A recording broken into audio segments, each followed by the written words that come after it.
Hello guys, আসসালামু আলাইকুম। আপনারা সবাই কেমন আছেন? আলহামদুলিল্লাহ আমি ভালো আছি। আজকে আপনাদের সামনে নিয়ে এসেছি আরেকটা নতুন রেসিপি, সেটা হলো কচুরমুখী দিয়ে ইলিশ মাছের তরকারি।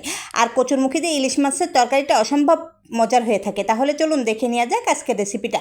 আজকের রেসিপি শুরুতে আমি কড়াইতে তেল দিয়ে দিয়েছি এবং সাথে দিয়ে দিলাম সমস্ত প্রকার বাটা মশলা। আর এই বাটা মশলার ভিতরে আমি দিয়েছি সরিষা বাটা, রসুন বাটা ও কাঁচামরিচ বাটা। সাথে দিয়ে দিলাম জিরার গুঁড়া, ধনিয়া গুঁড়া ও হলুদ গুঁড়া ও স্বাদ মতন লবণ দিয়ে এটাকে আমি কিছুক্ষণ কষিয়ে নেব। কিছুক্ষণ কষিয়ে নেওয়ার পর এর ভিতরে দিয়ে দিলাম কচুরমুখী দিয়ে এটাকে আমি আরও কিছুক্ষণ কষিয়ে নেব। এবার আমি এটাকে ঢাকনা দিয়ে ঢেকে কিছুক্ষণ কষিয়ে নিচ্ছি।